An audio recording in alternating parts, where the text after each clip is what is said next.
A la primera expositora, ¿sí? Que es Andreina Tramanoni, la cual nos va a hablar de cómo preparar hoy a la nueva generación para liderar la empresa del mañana. Andreina es consultora senior especialista en recursos humanos y psicología organizacional. Ella es licenciada en psicóloga con un MBA en gestión de los recursos humanos. Estudió psicología empresarial y organizacional. Consultora de empresa familiar certificada, máster en psicología empresarial y organizacional, coach organizacional y es analista en perfiles conductuales del PDA y MyPDA. Andreina, buenas noches, te damos la palabra. Buenas noches. Bueno, vamos a empezar a hablar sobre cómo preparar hoy a la nueva generación, ¿no? Para liderar la empresa de mañana. Y justamente para empezar a hablar de un tema que puntualmente lo decodificamos como blando, como es el liderazgo, vamos a mirar algunos datos más duros, los datos concretos. Bien, empezamos por los datos. Las pymes representan el 99% del total de las firmas en la Argentina. De esas, el 80% son empresas familiares. Más del 70% de las empresas familiares no logran superar el traspaso a la tercera generación.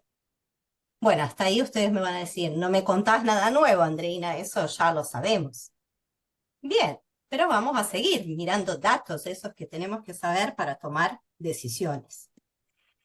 El 91% de los empresarios reconoce la necesidad de un plan de transición, pero el 60% no ha iniciado ningún tipo de planificación. El 50% de las transiciones empresariales son involuntarias, que significa que, bueno, por alguna eventualidad, alguna discapacidad, alguna enfermedad, y ni hablar algún fallecimiento, tuvieron que asumir un cargo. El 30% de los dueños de empresas familiares afirma que ningún miembro de su familia está preparado para asumir roles clave.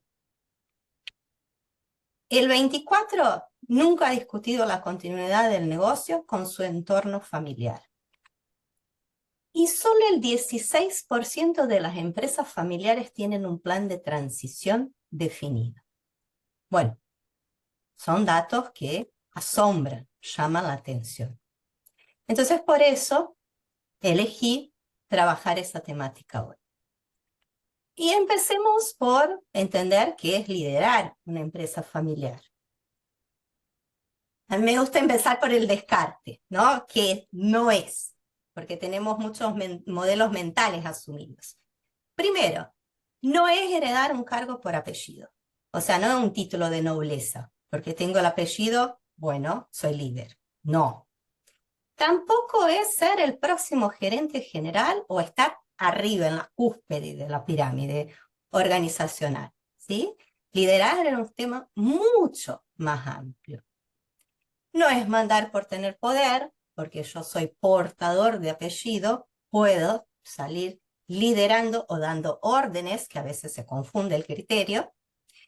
No es hacer solo lo que a uno le gusta, porque también se confunde eso. No, no, un líder principalmente tiene que aprender a tomar decisiones, manejar situaciones difíciles, poder poner límites de una forma respetuosa y rendir cuentas, que a muchos no les gusta. Y no es hablar de valores y actuar en contra. No es pedir compromiso y no tener compromiso. No es pedir esfuerzo y no esforzarse. Totalmente lo contrario. Hay que predicar con el ejemplo. Y que sí es liderar. Es contribuir, generar confianza, influir positivamente para crear valor, generar un impacto positivo, asumir la iniciativa, construir una visión de futuro que integre tanto los valores familiares con las necesidades de la empresa. Y se puede liderar desde distintos lugares, desde proyectos, desde el equipo o desde la innovación, ¿sí? Y como proyecto, por ahí para darles un ejemplo, me acordé de un caso en una industria alimentaria que estaba la nieta del fundador, y bueno, esa nieta en un momento se percibe que la trazabilidad se hacía totalmente manual. Entonces veo una oportunidad de mejora. Y empezó a proponer digitalizarlos, implementar un sistema, bueno, y se lideró ese proyecto, ¿no? Entonces, con el tiempo, ella empezó a ser naturalmente reconocida como una líder y hoy en día, bueno, tiene sí un puesto de liderazgo, ¿sí? Hoy en día está a cargo del área de mejora continua. Entonces cambió, no es más la nieta de, sino que realmente buscó su liderazgo, lo diseñó, ¿sí? Aprendió. ¿Y por qué? Entonces vamos a hablar más allá de esos números bastante asombrosos que los vimos al principio. Bueno, si esperamos a que llegue el momento, yo les aseguro que van a llegar tarde. Si esperamos a ver, bueno, cuando le toque, vemos qué hacemos, ya es tarde, ¿sí? Porque un plan de desarrollo lleva su tiempo. Las nuevas generaciones piensan distinto y eso es una oportunidad también, ¿sí? Términos como sustentabilidad, innovación, transformación digital, el impacto social que generan las organizaciones, todos esos términos en generaciones anteriores no estaban en boga, ¿no? No eran algo común y corriente. Entonces, bueno, hay una oportunidad también de incorporar visiones distintas. Evitar conflictos familiares por roles indefinidos. Bueno, tengo dos primos que están en un área de producción con quizás similares características o potencialmente podrían llegar a ser un sucesor del gerente de producción que es familiar. Y en ese caso, ¿cómo definimos eso? ¿Dejamos para ver también cuando suceda o empezamos a establecer algunas pautas? Porque si no lo hacemos, es muy probable que no nada más esos primos se peleen, sino que haya justamente peleas con sus progenitores, roces. Evitar frustraciones, conflictos o fugas del talento joven. En la siguiente generación, ¿tiene espacio para poder plantear lo que le gustaría hacer? ¿Le dan esa oportunidad o están haciendo que empiece a mirar afuera? Preparar la empresa para nuevos desafíos. ¿Cuáles son los nuevos proyectos? ¿Qué nos espera en un futuro? ¿Queremos ampliar el negocio? ¿Estamos pensando en desarrollar una nueva unidad de negocios? Y nos gustaría que sí, un familiar sea quien lidere esa unidad. Generar continuidad más allá de la sucesión, porque acá no nos estamos enfocando todavía en lo que es la sucesión únicamente, sino que estamos hablando de liderazgo. Y el liderazgo se requiere en varios ámbitos dentro de la estructura organizativa y no nada más el que ocupa la cúspide, ¿no? O el gerente general, el director general o el nombre que tenga. Y el liderazgo entonces no se improvisa, porque cuando no se trabaja a tiempo, lo más probable que ocurra es que haya tensiones, rupturas en las relaciones o fuga de esos familiares, intentando buscar, a ver, su felicidad o su desarrollo afuera, ya que adentro no lo tiene. Y algunos obstáculos y errores frecuentes, y los invito a aquellos que trabajan y están en empresas familiares que empiecen a mirar si esto les ocurre. Sobreprotección o control excesivo por miedo a delegar o falta de confianza. O sea, no voy a delegar si todavía no está listo, ¿sí? Pero en realidad eso viene mascarado, ¿sí? Por cuestiones emocionales, por la propia inseguridad en el caso, supongamos que sea un fundador, ¿sí? ¿Y qué pasa si delego y fallan? ¿Y si se equivocan? ¿Sí? Entonces, hubo una situación que trabajamos como consultores, que el típico fundador que nos suelta, ¿no? Que muchas veces el discurso es sí, quiero soltar, pero obviamente por esos obstáculos emocionales, ¿sí? Que pueden ser naturales, pero deben ser trabajados. Entonces, bueno, un fundador con 3 hijos, únicamente uno de los hijos trabaja en la empresa, con más de 15 años de antigüedad en la empresa, y bueno, y el hijo empezó a decir, pero bueno, vos no largás, no me involucrás, no me dejás tomar decisiones, y se estaba frustrando mucho y enojando, ¿no? Entonces, bueno, nosotros trabajamos desde ahí de conformar un comité de dirección donde ambos empezaron a tomar decisiones en conjunto, compartir temas, ¿sí? Y fue una forma de, bueno, empezar también a capacitar a su hijo, ¿sí? Para que entendiera cuáles eran los criterios para algunas tomas de decisión. Y al poco tiempo, o sea, con un traspaso gradual, se fue delegando determinadas decisiones. Otro error es el espacio cerrado a la voz joven, por lo cual no le damos lugar. A ver, les pregunto, ¿los invitan a reuniones estratégicas? ¿Los invitan a reuniones de dirección o de comité de dirección? ¿Les damos lugar? ¿Los escuchamos? ¿Los dejamos opinar? Creencias familiares limitantes, bueno, solo uno va a liderar.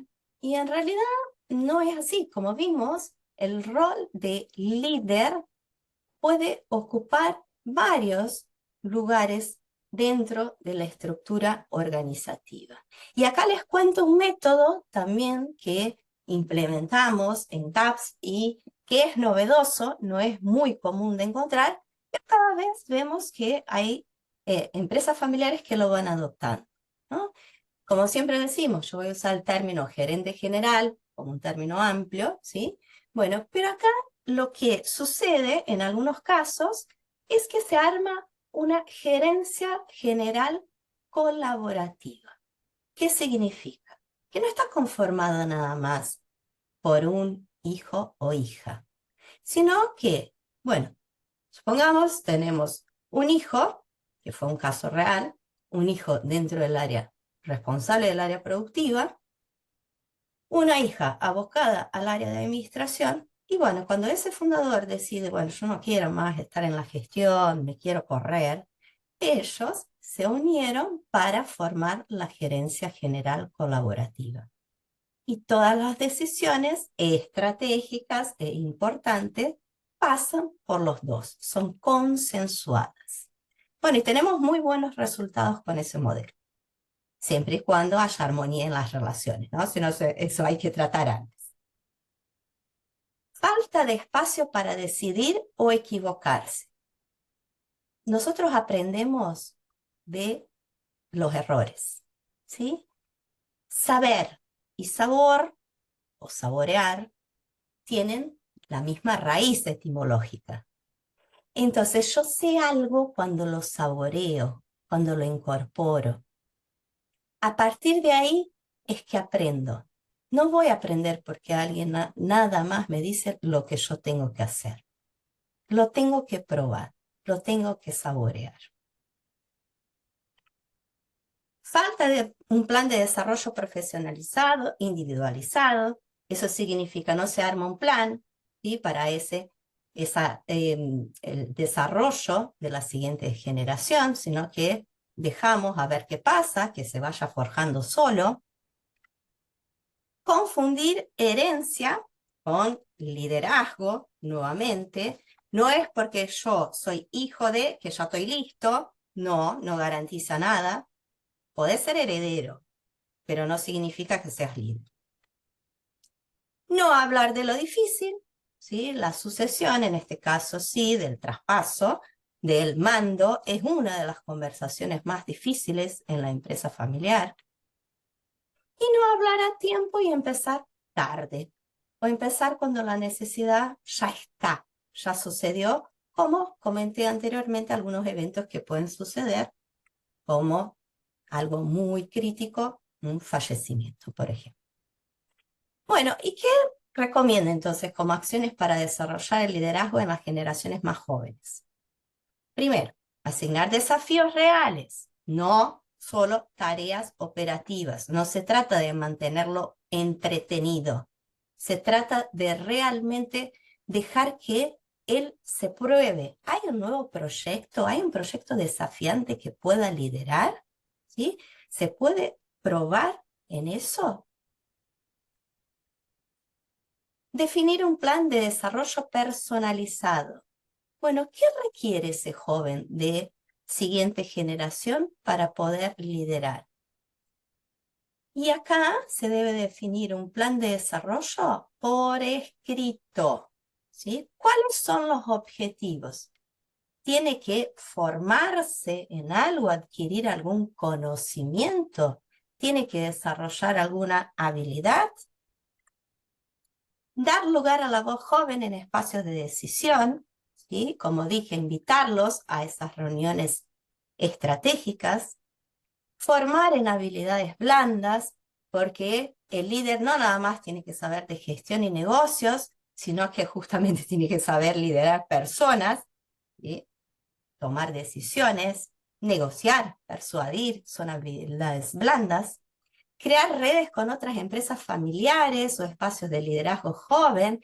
Y recuerdo recientemente también un fundador que, bueno, se quejaba que sus hijos no lo acompañaban en las cámaras, en las asociaciones, hasta que logró que el más joven dice, bueno, yo te acompaño, ¿sí? Pero a las 6 me voy porque voy a fútbol 5. Y bueno, el padre aceptó esas condiciones.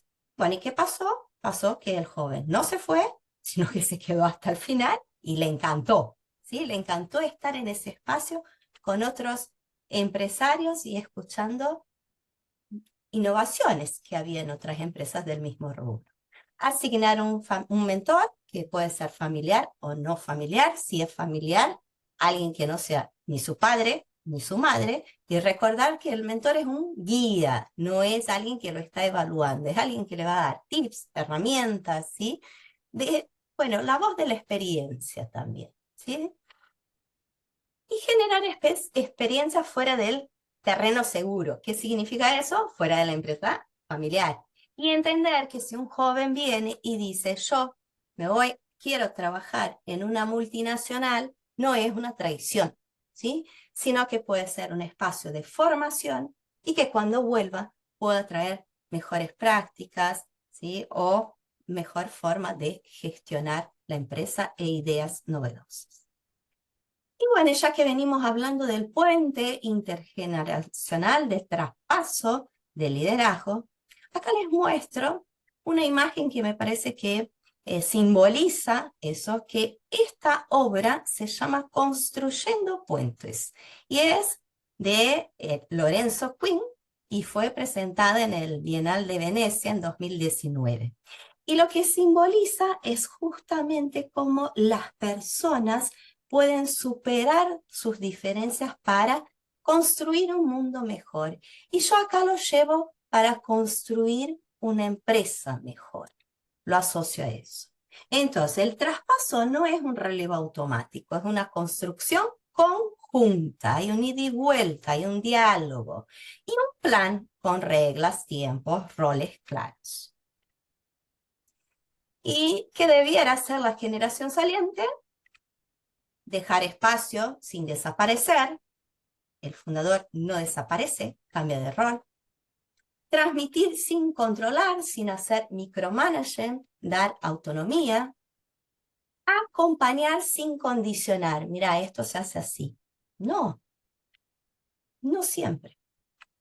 Formarse la generación entrante, académica o en relación a competencias, habilidades blandas. Ganarse lugar, acordarse que no se hereda, no heredar por apellido, ¿sí? Recuerden siempre esto. y desarrollar visión propia, traer ideas. Y la asociación de liderazgo es un proceso. Y los pasos que recomiendo es que primero se identifiquen los roles. A ver, ¿cuál es el puesto futuro a ocupar? Y en eso hay un método que se llama Matriz Ford, donde se describen las funciones, las responsabilidades de ese puesto de trabajo.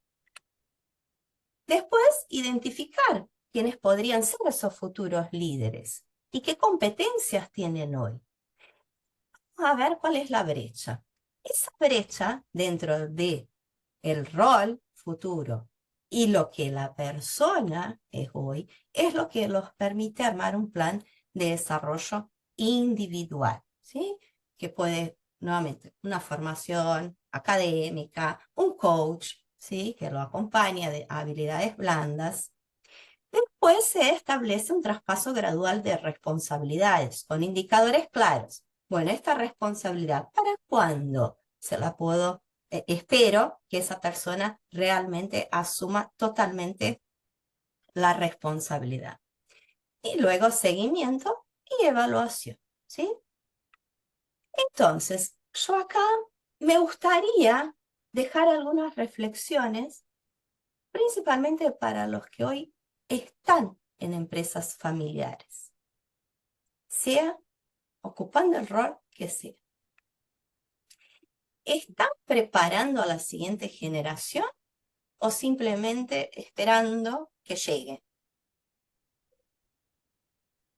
¿Están construyendo el puente o lo están dejando librado al azar? ¿Qué están haciendo hoy para desarrollar a los líderes del mañana? ¿A quiénes están ayudando a convertirse en líderes hoy? ¿A quiénes están formando? ¿Qué espacio les están dando?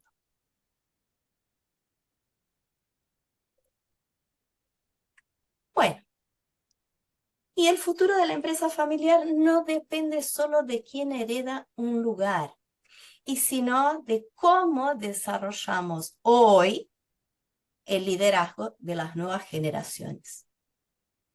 Para sostener, a ver, perdón, bueno, para sostener, porque se me fue técnica, no puedo terminar de leer. Ay, ustedes me tienen que estar bien. Perdón. El futuro de la empresa familiar no depende solo de quién hereda un lugar, sino de cómo desarrollamos hoy el liderazgo de las nuevas generaciones para sostener y reinventar el legado con misión propia. Bueno, muchas gracias por acompañar y abierta a consultas. Bien, Andreina, muchas gracias por tu presentación. Bueno, vamos a habilitar 5 minutos antes de presentar a Verónica Lapadula, que va a venir a hablarnos sobre las finanzas dentro de la empresa familiar. Si hay alguno invitado o un participante quiera consultarle algo a Andreina, damos unos minutos a las preguntas.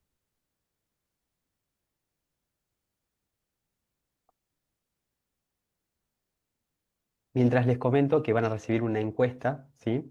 En la cual es importante, les va a llegar al mail con el cual se inscribieron y el cual es importante y les pedimos que la completen. Bien, Andreina, acá tenemos una pregunta de Marcos Aguilera que dice, buenas tardes, ¿por qué el mentor no puede ser el padre ni la madre, en tu opinión? Bueno, bueno, porque normalmente se recomienda que no sea, ¿sí? ¿Por qué? Porque siempre en esa relación hay afectos de por medio. Hay padres o madres que pueden estar condicionados en relación a, bueno, a la relación como hijo o hija, o ser más estrictos, o ser, y aparte también acá empiezan todas esas cuestiones emocionales que comenté en un momento, ¿no? Puede ser también que un hijo se cohíba frente a su padre o madre si el padre o la madre son más inductistas y dicen, bueno, esto se tiene que hacer así, entonces no cuestionar. no ayudar a tener visión propia de frente a lo que el mentor está proponiendo, porque en realidad el mentor es un guía, ¿sí? Es decir, es como alguien que estimula y cuenta su experiencia, pero después que la persona forje su propio camino o tome su propia decisión o resuelva el problema como más le parece, ¿sí? Nada más para, bueno, que no se mezcle tanto el rol familiar con el rol de gestión. En algunas estructuras organizativas eso no es posible y es sabido, ¿sí? Bueno, entonces, siempre que se puede es para evitar, nada más eso.